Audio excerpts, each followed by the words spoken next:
Close former Chicago Bears coach Mike Ditka is in hot water after saying he isn't aware of any oppression in the U.S. during the last century. Video provided by Newsy News. Look, Chicago AP. Mike Ditka has apologized for saying he wasn't aware of any racial oppression over the last 100 years in the United States.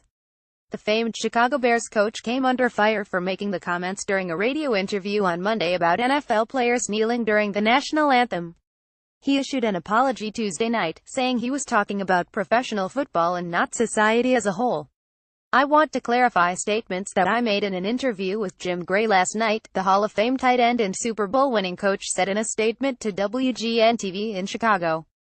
"The characterization of the statement that I made does not reflect the context of the question that I was answering and certainly does not reflect my views throughout my lifetime.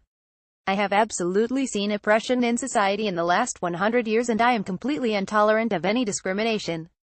The interview was about the NFL and the related issues.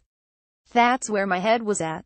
I was quoted in the interview stating, 'You have to be colorblind.' I stated that you should look at a person for what they are and not the color of their skin. I'm sorry if anyone was offended." The interview aired before the Chicago Bears played the Minnesota Vikings on Monday night. The 77-year-old Ditka has previously made harsh comments about players who take a knee, which has sparked fierce debate about issues such as patriotism and protest. He said he would bench players who didn't stand during the anthem. Ditka went further on Monday, saying he didn't know what social injustices players are protesting. "There has been no oppression in the last 100 years that I know of," he said. Ditka's comments triggered a kick backlash, with many chastising him for seemingly ignoring or not knowing about Jim Crow laws that enforced racial segregation and the lynching of African Americans that occurred well into Ditka's lifetime. "Great coach, clueless person," tweeted retired NFL player Steve Smith.